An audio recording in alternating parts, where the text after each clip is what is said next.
7:14 a.m. I merged with the millions of migrating commuters on their way to their jobs in Los Angeles. It's times like this that I sometimes start waxing philosophical on the nature of existence. What's our reason for being here? Traveling 5 miles an hour on the 210 freeway at 7:20 in the morning can sometimes make one wonder about such things. But after pondering all the possible meanings of existence, I decided to spend this portion of my morning rush hour experience doing something a bit more earthy, if you will. I'd driven this route to work so many times over the past few years, I had had many occasions to perfect this basic maneuver. I glanced out across the sea of sullen faces in the gridlock parade. I wondered how many of them might be masturbating right now at this very moment, grasping these last fleeting minutes of freedom before being thrust into the workday world. But when traffic is moving as slow as it is today, I feel the rewards of a prolonged clitoral twist is worth the risk of possible hikes in auto insurance rates, because there's nothing quite like the feel of a rush hour orgasm. But the harsh reality of my rush hour plight left me with but a single avenue of escape.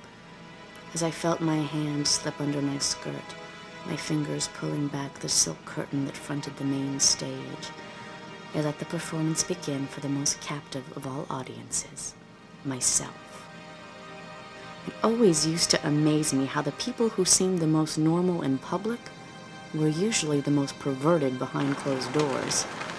Like this prominent baker I went out with for a while, a real pillar of the community. Of course, no one else in the community knew the only way he could get off was me dressing up like a cheerleader and shaking my pom-poms under his balls while he screwed a hollowed-out avocado. But like my father used to say, before he was killed by a charging rhino in Africa, it takes all kinds to make a world. 8:13 a.m. Once again, I find myself clenched in the jaws of morning gridlock. And once again, my faithful finger finds its way up to the realm of my underwear world. My psychiatrist thought I might be masturbating too much and suggested I consider cutting down to maybe 4 or 5 times a day. But at this point in my life, teetering on the precipice of a major nervous breakdown, my psychiatrist's suggestions came in one ear and ejaculated out of the other. It was the rear ending of another vehicle that brought my masturbatory motoring to a screeching halt. Lucky for me, the damage to the other vehicle was minor. I should have known better about masturbating on the freeway.